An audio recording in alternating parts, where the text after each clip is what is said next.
27 actually happened in New Mexico, there was a crash, they would most definitely sit on that information and not want to share it with anybody because of the Roswell. The Roswell incident. They said it was like a weather balloon, right?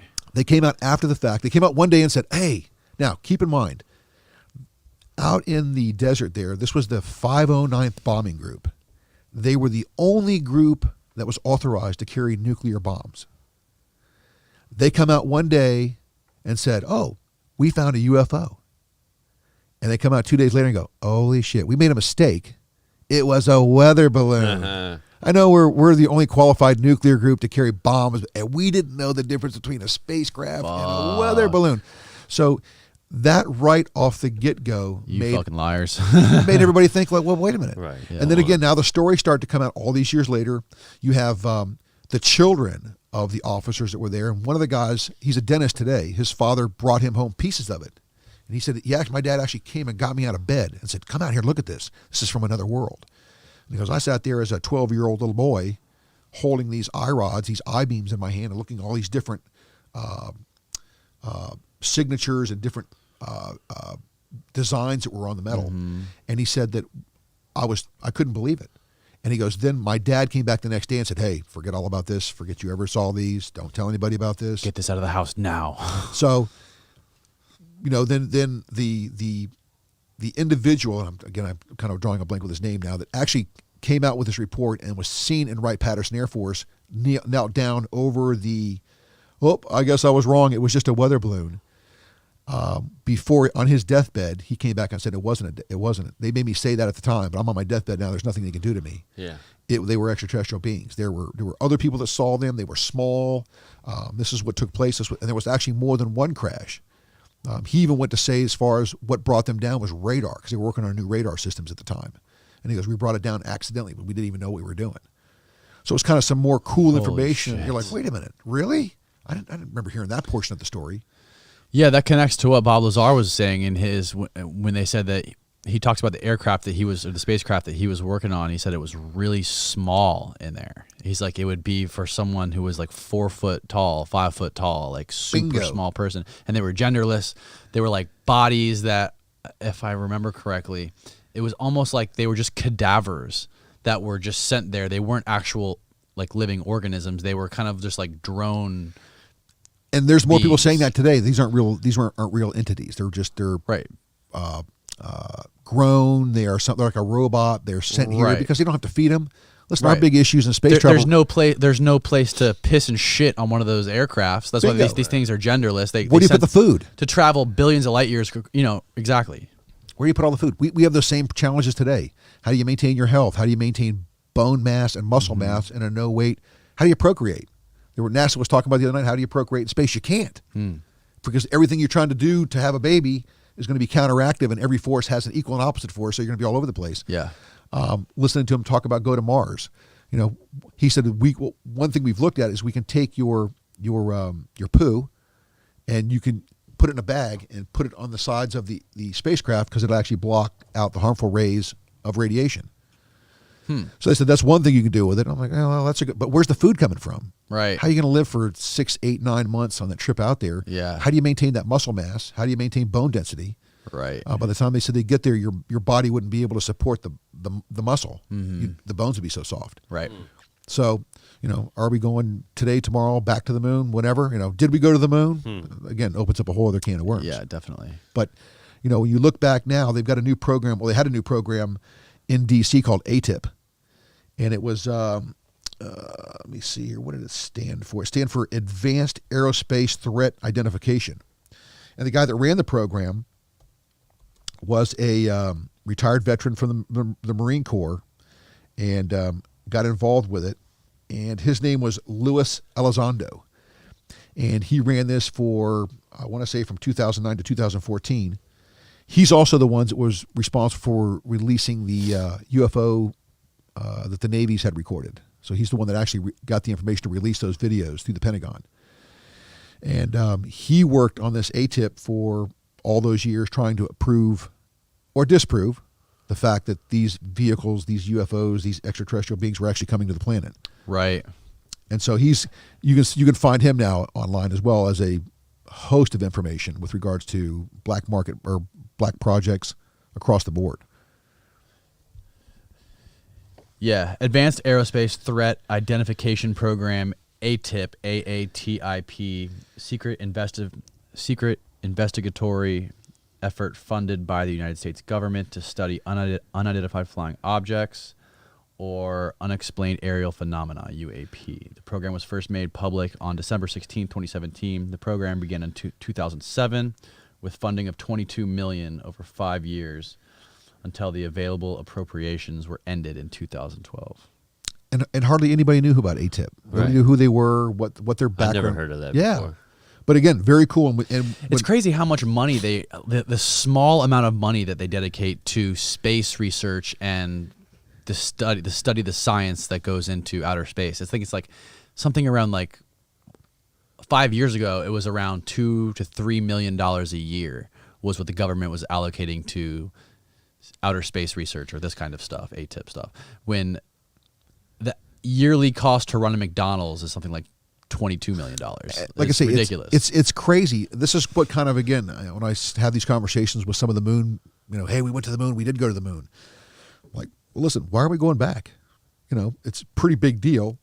If we had been to the moon already, why aren't we back there now? Oh, the budgets. Right. But I'm like, well, listen, dude, the Space Force has taken off.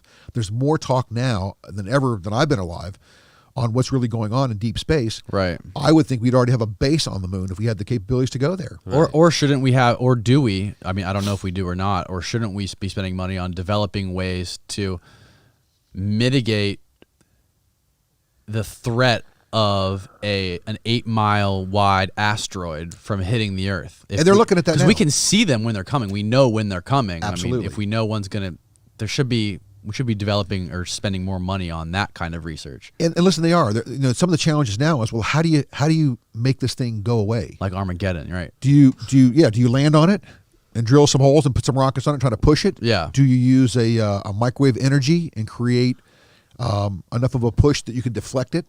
Some other guys talk about, hey, we'll shoot missiles at it. Well, then if you break it up into pieces, Jesus Christ, is it still all coming from us in pieces? Yeah, I mean, so you've taken an item that's 10 tons, and now it's like a buckshot of 10 tons coming into the U.S. or to hit the world. So, you take into consideration some of the things we can and can't do.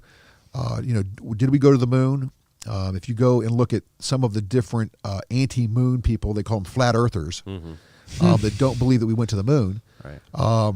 It's compelling when you look at the lunar rover and you look how close the rocket nozzle sits to the ground. You go, why isn't there a blast crater into that thing? I would think, right. And then the people who defend it come out and say, well, it's an adjustable descent motor and you can go from 10,000 pounds to 3,000 pounds. I'm like, well, dude, still 3,000 pounds would move a lot of dirt, and there's no mark there, and it's like powder sand. And the guys who are the believers will come back and immediately hammer you in the ground. And I'm asking a question. I'm like, listen, I'm just interested. Apollo 11 and one of the lunar landers looks like the back of the lunar lander has these aluminum slats that were put there, and they were kind of put in with maybe 4 rivets. It doesn't look like this thing would go 4,000 miles an hour and land on the moon. There's definitely so many questions about the moon landing that outweigh the proof that we did land on the moon, right? I mean, the only proof that we have is a video. Well, the argument is this: how many millions and millions of engineers and people who took part of the program? How could all these people be wrong? Right. And I'm like, well, listen. If you look at, there was a movie called Capricorn 1 that dealt with, this is back in the early '80s, that dealt with landing on. They were going to go to Mars, and before they took off, they realized they couldn't go to Mars, so they decided to make a fake landing in Mars. There is talk of. He actually made the movie 2001 Space Odyssey. Oh, the director? The director. Yeah, and he actually was given 4 of the 10 cameras. Carl Zeiss made the cameras for the astronauts to take into space. And these were very specific cameras, lenses, that could shoot in zero light. You could have a candlelight. And you could shoot in that. Well, for some reason, NASA gave Stanley Kubrick, is his name. Stanley Kubrick, yeah. They gave Stanley Kubrick 4 of those cameras, or 4 of those lenses.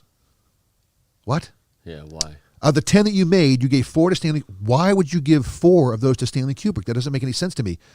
Oh, by the way, NASA was with him the whole time that he made his movies about the moon landings. They were, so what is it? They were, apparently there were some NASA consultants or NASA engineers, somebody who worked at NASA was on set during the production During the of whole production Space of the Odyssey. show. The whole show. Yeah. The whole event. Yeah. And of course, now the believers will tell you, well, they were there because they were giving Stanley Kubrick advice. When the Right. people from Stanley Kubrick will tell you, they were asking questions on, hey, how did you make that meteorite strike in the dirt? Wait, did that movie come out before the moon landing? I'm not. It came out privy to after. It this. was like 19... It came out after the moon Yeah, landing. I want to Okay. say like in the early 70s, 71, 72. Well, if it was after the moon landing, then why would why would NASA be trying to look for information from Stanley Kubrick if it was after the Well, moon landing? the story goes that NASA was impressed because their guy who did all their special effects, what he did was he went out and got, it's called Portland cement. And it's like a real fine powder. And he made the setting with this Portland cement. Well, he would go up 40 feet, drop a ball bearing down, and it would make the strike that looked just like an asteroid had struck the surface of the moon. Yeah. So he did that to give this whole moon-like effect. And the NASA folks were like, wow, They like dude, that. that really looks real. Hey, I got an idea. Maybe we can't go to the moon. We can sure make it look like we went to the moon. So, but again, so the question for me was, well, why would you even give the camera? But the moon video was already out at this point. The moon landing was already out. Yes. Okay. Yes, they are. Okay. Yes, they are. But now these, remember, and listen, maybe this movie was made back in '68. So Let's just look it up. and Look at Space Apollo 11 went in '69. Yeah, so you probably look it up, but they definitely went there during the same period. 68. That was 68. Okay. 2001 Space Odyssey was released in 68. Yeah. Okay. So and Apollo 11. I think it went in '69.